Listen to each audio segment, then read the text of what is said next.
पप्पू बंदर की shopping adventure सुबह का वक्त था। सूरज की नरम सी किरणें खिड़की से छन छन कर कमरे में आ रही थीं। हल्की हल्की ठंडी हवा चल रही थी। दरख्तों की पत्तियां सरसराती आवाज में जैसे कोई धन बजा रही हों। पप्पू बंदर की आंख एकदम खिल गई। पप्पू बंदर ने बिस्तर से अलिफाटेती ही हाथ ऊपर करके लंबी सी अंगड़ाई ली। फिर आईने के सामने जाकर खुद को देखा और मुस्कुराते हुए कहा, आज तो बड़ा कमाल का दिन लग रहा है। इसके चेहरे पर अजीब सी खुशी थी, जैसे दिल में आज का दिन खास होने का एहसास हो। इसने जल्दी से फ्रेश होने का प्लान बनाया, नहाया, बालों को सीधा किया, अपने बालों में हल्का सा जेल भी लगाया ताकि स्टाइल बना रहे।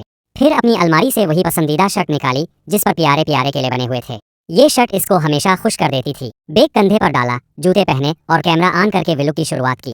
पप्पू बंदर का व्लॉग हमेशा की तरह हल्का फुल्का और मजेदार होता था। आज का व्लॉग इसने खास तौर पर शॉपिंग एडवेंचर के लिए प्लान किया था। मार्केट की तरफ जाते हुए रास्ते में हल्की हल्की हवा इसके चेहरे से टकराती रही। दरख्तों के साए सड़क पर खूबसूरत डिजाइन बना रहे थे। पप्पू बंदर के लबों पर खुद ब खुद एक गुनगुनाहट आ गई। आज करनी है शॉपिंग, जबरदस्त लानी है टोपी, जूते और वेस्ट। वो हल्की हल्की धन पर चलते हुए खुश था। व्लॉग कैमरे को कभी अपने चेहरे की तरफ करता, कभी सड़क के खूबसूरत मनाजिर की तरफ। इसकी आंखों में चमक थी। रास्ते में जैसे वक्त थम गया, एक खूबसूरत बंदरिया सामने से आती नजर आई। इसके बाल खिले हुए थे, आंखों में शरारत और होंठों पर मुस्कुराहट। जैसे ही इसकी नजर पप्पू बंदर पर पड़ी, वो हंस पड़ी। पप्पू बंदर की धड़कन एकदम तेज हो गई। वो एक पल के लिए कुछ बोल नहीं पाया। बंदरिया ने शरारत से कहा, अच्छा मैं भी जा रही हूँ, साथ चली, कभी आइसक्रीम खाना, कभी किसी खिलौनों की दुकान के सामने रुककर उनके बारे में बातें करना। पूरा रास्ता एक हुसैन याद बन गया। रास्ते में पप्पू बंदर कैमरा ऑन करके अपने नाजरीन को भी सब कुछ दिखाता रहा। कभी बंदरिया का हुंसिता हुआ चेहरा, कभी बाजार के रंग बरंगे स्टॉल्स, कभी ठेलों पर रखे मजेदार स्नैक्स। साथ ही इसने सोचा क्यों ना बंदरिया के लिए भी कुछ खरीदो। इसने एक प्यारा सा रिबन खरीदा जो गुलाबी रंग का था और इस पर छोटे छोटे सफेद फूल बने हुए थे। पप्पू बंदर ने रिबन बंदरिया को दिया। बंदरिया ने खुश होकर कहा, कितना प्यारा रिबन है, बहुत शुक्रिया।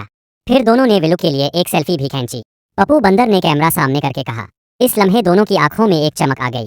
बंदरिया ने भी शुक्रिया के तौर पर पप्पू बंदर को चॉकलेट दी। शाम होने लगी थी। दोनों ने आइसक्रीम खाई, कुछ देर बैठकर गुपशप की। फिर वापसी का वक्त आ गया। बंदरिया ने हाथ हिलाया, पप्पू बंदर ने भी अलविदा कहा।